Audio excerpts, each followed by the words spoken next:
I'm doing good. My name's Arjuna, and it's always nice to see you, Alex and George. Arjuna, welcome. See you.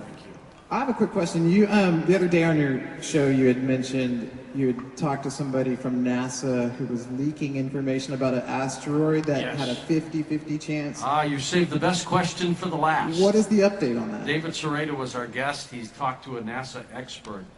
There is an asteroid that is coming very close to the planet on January 29th, Tuesday, I believe.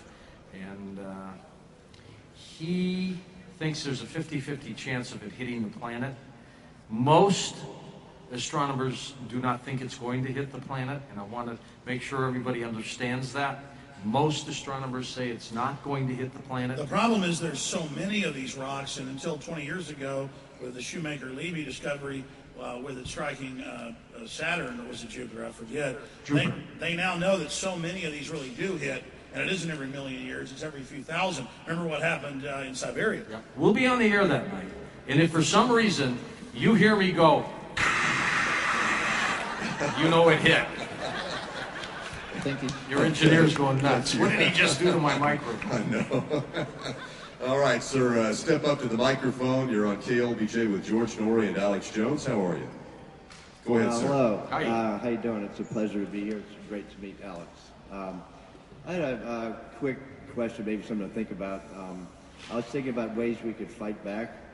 And banks are generally, the way they work is with funding money, and they're overextended on their obligations. They very much depend on the flow of money to keep everything floating.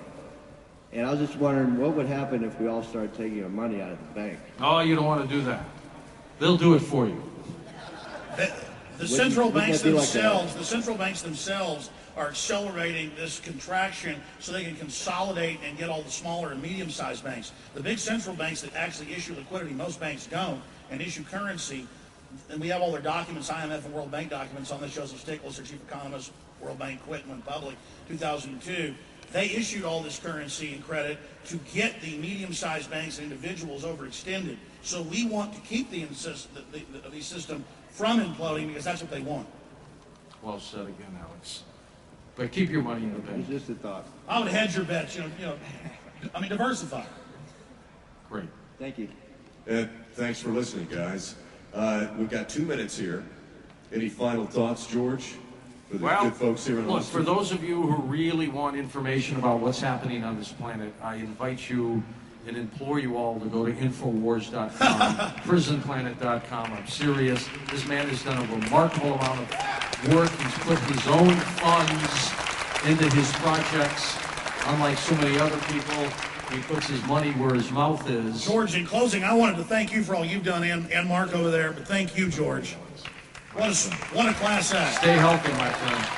I worry about you. George looks younger every year I see him. I look older every year. Yes. All right, Get guys. rid of those white sideburns.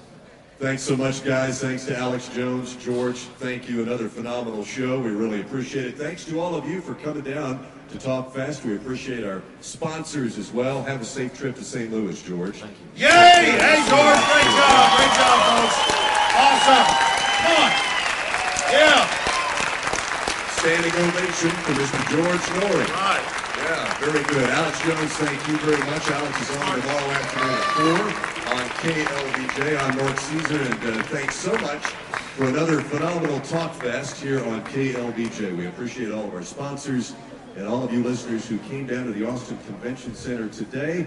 Have a safe trip home, a good afternoon, and be sure to have KLBJ on your radio as you drive home from Talk Fest at the Austin Convention Center. The news is coming up next on KLBJ. I want to get back into the New World Order briefly because I know you're busy, George. I don't want to take up your time. But I do want to get into their master plan. You talked about last night. They underestimated the power of the people. I think they're scared now, in your own words. But let's talk about some of the other things you're doing. You're not just a multi-time Emmy Award-winning documentary filmmaker and a news producer. Tell us a little bit about your life going back to the Navy and now having one of the biggest talk shows in the world, and now where you're going with the Sci-Fi Channel. Doing 5 shows for the Sci-Fi Network, and of course our books are constantly out there with my partner Bill Burns. I just want to be able to touch every facet of media, which is what I've done since I was 19. I'm 57 years old now, and I just want to be able to push it to the max for myself. I've always pushed myself, Alex, since I was a young kid. I've always thought I could do better. I don't listen to my shows once they're done. They're done, they're off the air, I won't listen to them. I can't stand listening to me. I'm the same way. You know what? And I won't. I'll critique myself and I'll get upset. I just move on to the next show. To me, the next show is the best show.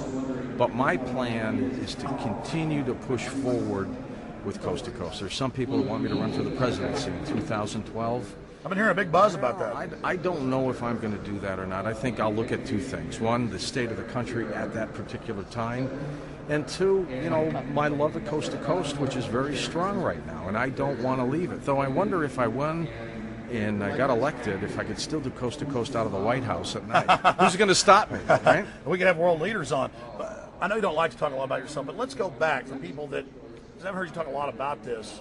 Just briefly, growing up, did you ever have a feeling, because I know I did, that I was, meant to be involved in issues and try to help people, and that something was going to happen in my life, and it was all this foreshadowing.